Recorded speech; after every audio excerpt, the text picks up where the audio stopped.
Olá pessoal, tudo bem? Vamos para mais uma provinha da FGV, prova da Prefeitura de Salvador, realizada em 2019, né, em junho de 2019, pela nossa querida FGV, tá? Vamos lá então. 8 questões, uma prova relativamente tranquila, né? Teve uma questão um pouco mais chata, e essa é a prova para agente de trânsito e transporte, né? A gente vai gravar para todas as outras. Estamos começando com essa, tá? A questão número 1 perguntava, né, no explorador de arquivos do Windows 10, né, na verdade não precisa obrigatoriamente ser ali dentro, pode ser na própria área de trabalho, qual que é o conjunto de teclas que eu utilizo para eliminar o arquivo sem que ele passe pela lixeira.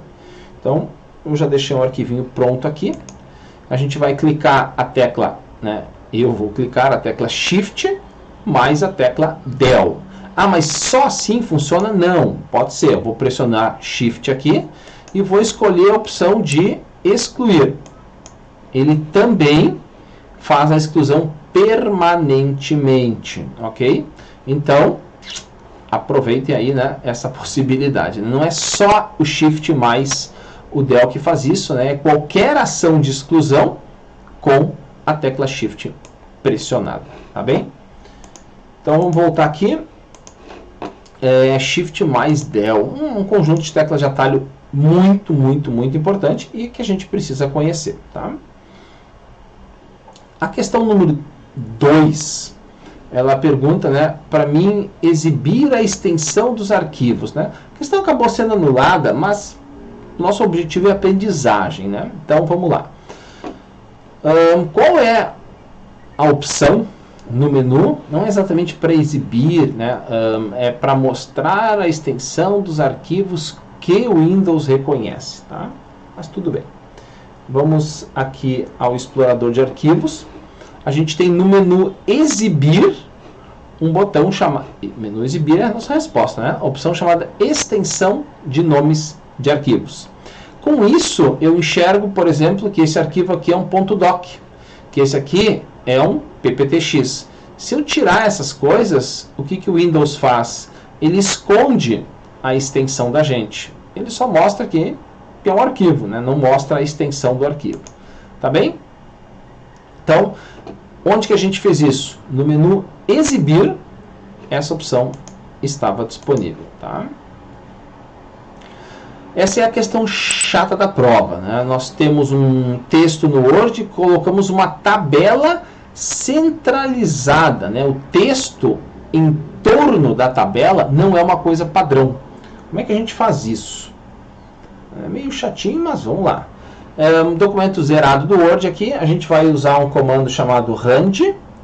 Esse comando só não vai cair em prova, mas é um comando para a gente gerar um texto com 5 linhas e 5 parágrafos, né?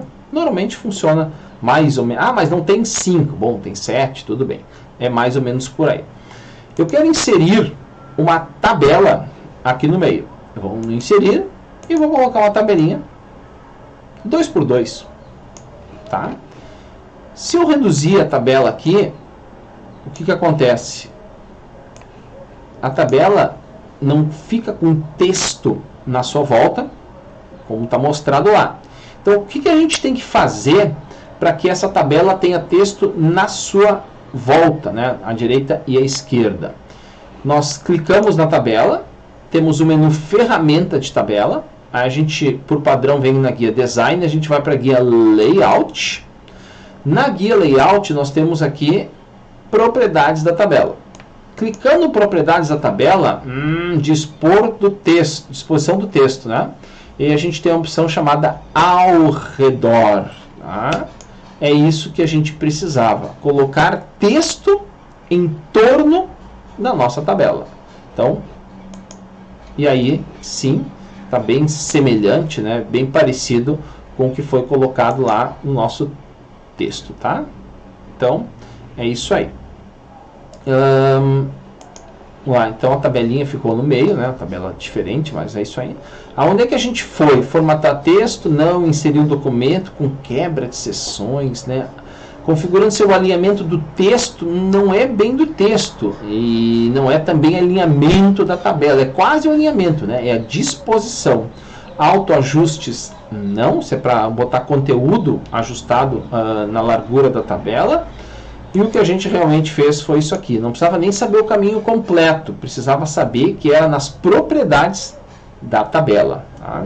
Isso sem dúvida facilitou, se tivesse todo o caminho seria bem mais complicado, mas a FGV aí deu uma facilitada, né? Mas não era uma questão simples, com certeza, né? Para mim é a questão mais chatinha da nossa prova aí. Bom, a questão número 4, ela já é uma questão, olhando assim, aparentemente complicada, mas se a gente soubesse apenas construir a função C, né, o C de condição, a gente já resolvia a questão. O que nós temos aqui? Nós temos as notas dos nossos queridos alunos e um status de aprovado ou reprovado. De acordo com as notas, aprova ou reprova. Tá? Então, notas superiores a 5 tem que aprovar, inferior, reprova. É uma condição que eu vou utilizar. Então, tem que usar o C, não tem nada a ver com média, né? O que a gente está fazendo aqui é olhar a coluna D de dado. Então, não quero saber a média. Claro que eu tenho que saber a média para conseguir escrever reprovado ou aprovado. Mas não é o nosso problema aqui, né? Então, não tem nada a ver com média. Índice, não, nada a ver. E aí nós temos 3 funções com o C. Não se escreve assim. Não se escreve assim. Se lê assim, mas não é a forma de escrever no nosso querido Excel. Então, ó, não tem o senão. A gente já tem a nossa resposta correta. Como que a gente vai ler isso? Nós vamos calcular a média, que é somar os dois valores e dividir por 2. Poderia usar a função média, mas foi usado apenas, né, a soma dos dois e dividido por 2. Isso ali vai dar média. Se a média for maior do que 5, né, então a questão diz aqui maior do que 5, se for igual a 5, bom, tudo bem. Não vai ao caso isso, né? Se for maior do que 5, a gente aprova. Se não, né, esse ponto e vírgula aqui, que é o separador de argumentos, ele é lido como um senão. Mas ele não é escrito desta forma, né, como estava aí na letra A e na letra E. Então, a gente calcula a média. Se a média for maior do que 5, primeira função, que é o aprovado. Se não, vem a segunda coisa, que é o falso, que é o reprovado. Resposta correta aqui, letra D de dado, de Dinamarca. Né? Uma questão tranquila da nossa prova. Né? Qual o aplicativo para ler e escrever e-mails do pacote Microsoft Office? Mas eu tenho uma versão... Não. Desde as primeiras versões lá do Windows 3.11, que era a versão 4.2 que eu usei do Office, a gente já tinha um cara chamado Microsoft Outlook. O Outlook é a ferramenta para a gente ler e escrever e-mails. Word, Excel e PowerPoint, muito conhecidos, né? Planilha eletrônica, apresentação de slides e editor de texto. O Access é o que menos se utiliza, né? Dos 5 caras que estão aqui listados. O Access é utilizado para criar bancos de dados pequenos, para pequenas empresas. Grandes empresas vão usar outras soluções de banco de dados, SQL, Oracle e assim por diante. O Access é para fazer bancos de dados, tá? E em poucas provas ele acaba aparecendo, né? Mas são poucas. Então, resposta correta aqui é a letra C de Canadá. Qual é a tecla que a gente utiliza para mostrar ou abrir o menu iniciar? Assim como, né, a primeira questão do Shift Del lá, mais uma questão que a gente já encontrou aí várias e várias vezes no passado. Então a tecla de atalho para a gente fazer isso é essa aqui, ó, tá? Que vocês não conseguem enxergar, por quê? Porque a gente está usando 2 telas e aqui não aparece. Então, acredita em mim, faz de conta que eu estou clicando, aí ele monta isso aqui, tá? Esse é o nosso querido menu iniciar. A tecla que a gente usa para isso, tá? Tecla Alt, na verdade não, essa aqui é a tecla do lado da direita do nosso da barra de espaço, Ctrl também não, Shift também não, e a tecla Windows, né? Questão bem tranquila, né? Bastante cobrada, exatamente no mesmo sentido, né? Qual a tecla de atalho que a gente utiliza para mostrar, exibir, iniciar o menu iniciar, tá? Então, letra E, Equador.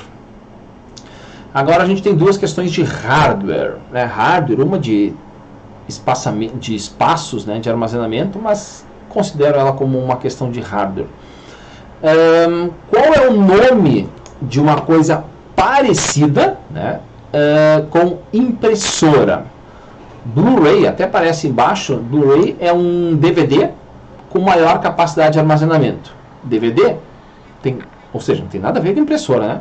HDD, ou Hard Disk Drive, é o HD, onde a gente armazena conteúdo, né, do nosso computador.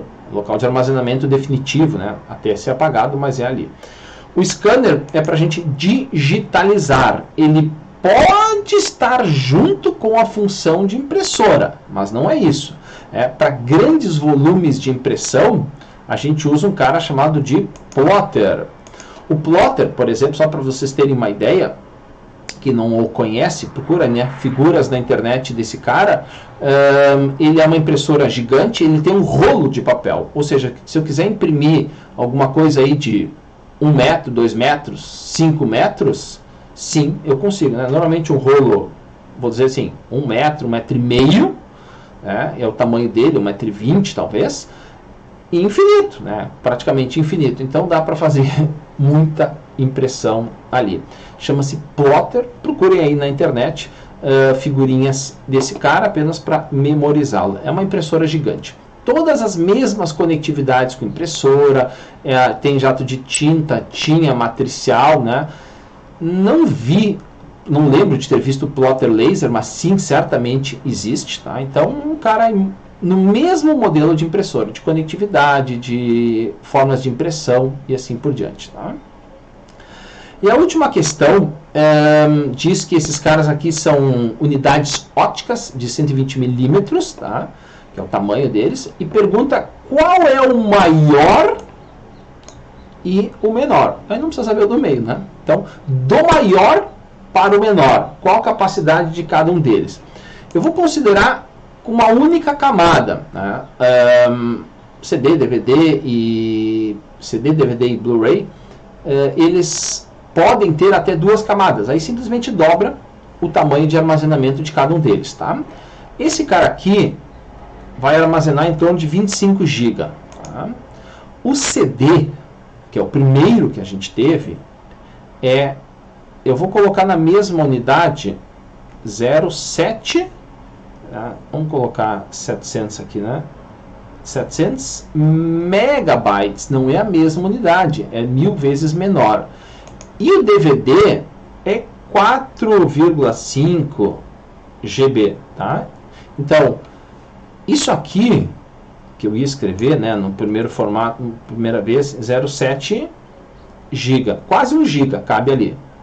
Depois vem 4 GB e depois vem o nosso querido com 25 GB. Então, são tamanhos que a gente tem que decorar, né, de armazenamento desses caras. Cada um deles pode duplicar se a gente tiver o dispositivo com dupla face, dupla camada e assim por diante. Então, qual que é o maior deles? É o 1. Tem que ser o 1. O segundo maior deles é o 3. Então, 1, 3, 2. Nossa respostinha aqui, letra B de Brasil. E encerramos a prova de agente de trânsito da Prefeitura de Salvador, realizada 16 de junho de 2019. Likes, inscreva-se no canal e até a próxima.